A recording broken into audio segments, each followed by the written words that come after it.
নমস্কার বন্ধুরা, আজ তোমাদের সাথে শেয়ার করছি আমি একটা রেসিপি, যেটা হচ্ছে ভাজা পিঠে বানাবো। মুগ ডাল রাঙা আলু দিয়ে ভাজা পিঠে। তোমরা দেখো এবং প্রথম থেকে শেষ পর্যন্ত সাথে থেকো, বেশ। আর এটা বানাবার জন্য কি কি উপকরণ লাগে আমি সব তোমাদের বলছি। তার আগে আমি এখন কড়াইতে পুরটার জন্য গুড় আর নারকেল দিয়ে উপস্থিত পুরটা রেডি করার জন্য বসাচ্ছি। ঠিক আছে, তোমরা কিন্তু সাথে থেকো, দেখো শেষ পর্যন্ত। আর যদি ভালো লাগে তাহলে একটা লাইক, একটা কমেন্টস অবশ্যই করো। আগে গুড় দিয়ে নারকেলের পুরটা আমি তৈরি করে নিই, তারপর বাকি সব উপকরণগুলো সব দেখিয়ে দেবো। এটা বানানো খুব সহজ, খুব সহজ, এবং খেতেও খুব ভালো হয়। একবার চেষ্টা করো, খুব ভালো লাগবে। দেখো, নারকেলের পুরটা হতে হতে আমি তোমাদেরকে চালগুড়িটা যে ডালটা দিয়ে মাখবো সেটার ব্যবস্থা করে নিই আগে। এটা আমি ধুয়ে শুকিয়ে রেখেছি। এটাতে লাগবে মুগের ডাল, মোটামুটি যতটা লাগবে সেই হিসেবে করে নিও। রাঙা আলু 1 বাটি মতো দিলাম, মোটামুটি ওই 250 থেকে 300 গ্রাম মতো রয়েছে। এর মধ্যে দিয়ে দিলাম হলুদ পরিমাণ মতো, একটু হলুদ হলুদ মতো দেখতে হয় চালগুড়িটা, মাখাটা হলুদ হলুদ মতো দেখতে হলে ভাজা পিঠাটা দেখতে খুব সুন্দর হয়। দিয়ে দিলাম নুন, যা দিলাম এখানেই দিয়ে দিলাম। একটু গুঁড়ো মশলা দিতে হবে, এর মধ্যে আছে একটু গোলমরিচ দিয়ে, আর কাশ্মীরি লঙ্কার গুঁড়ো, গোলমরিচ কাশ্মীরি লঙ্কার গুঁড়ো দিয়েছি, এতে কালারটা খুব ভালো আসে।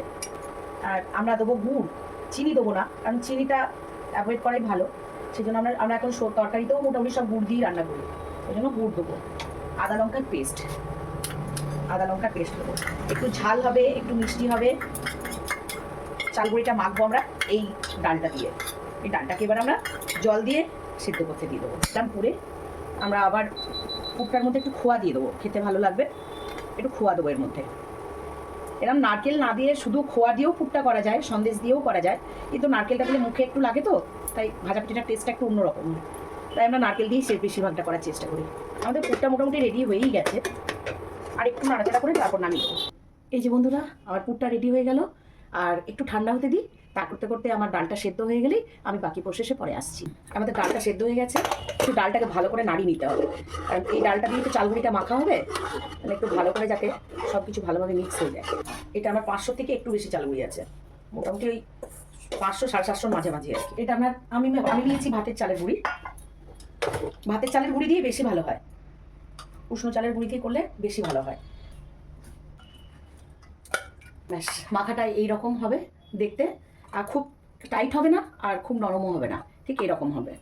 একটু একটু থাক, তারপর থেকে আমরা কড়াই তেলটা গরম করি।